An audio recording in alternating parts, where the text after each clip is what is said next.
बाबा नगरी देवघर में मध्य प्रदेश के मुख्यमंत्री मोहन यादव ने बीजेपी के लिए वोट मांगा। एमपी के सीएम ने झारखंड सीएम को निशाने पर भी खूब लिया। इसी मंच से डॉक्टर निशिकांत दुबे ने भी हेमंत सरकार को खूब खरी खोटी सुनाई। आगे उन्होंने कहा कि डबल इंजन की सरकार ही विकास की राह तय कर सकती है। दोनों नेताओं ने देवघर बीजेपी प्रत्याशी नारायण दास को भारी मतों से जिताने की अपील भी की। सुनिए क्या कुछ कह रहे हैं बीजेपी के बड़े नेता।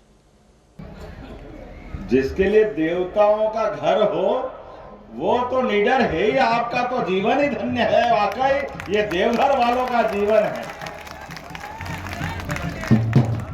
और ये भी एक बात सही है, देवताओं को समय से चेताने का काम, चुनौती देने का काम जब भी किसी ने किया है वो दानवों ने किया है। तो माननीय विधायक जी चिंता मत करो, हम तो पैदा इसीलिए हुए कि दानवों का अत्याचार खत्म करेंगे और सुशासन की स्थापना करेंगे। भगवान कृष्ण के काल से, भगवान श्री राम के काल से अंधकासुर, नरकासुर, जितने नाम आप ले लो, और भगवान भोले भंडारी की तो बात ही अलग। मैं भी महाकाल की धरती से आता हूँ। बोले महाकाल महाराज की।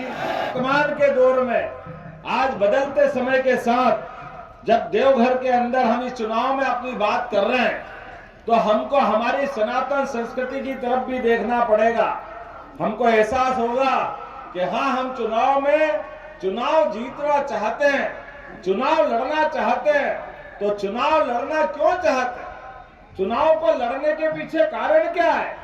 मैं जवाबदारी के साथ कहना चाहूंगा, ये हमारी पार्टी की विशेषता है कि हम अपने इस देश को नंबर 1 का देश बनाना चाहते हैं, इसलिए चुनाव लड़ना चाहते हैं। विधानसभा का अभूतपूर्व विकास हुआ है, वो इसलिए हो पाया है क्योंकि यहाँ डबल इंजन की सरकार पिछले 10 साल से चल रही है। सांसद और विधायक एक ही पार्टी का,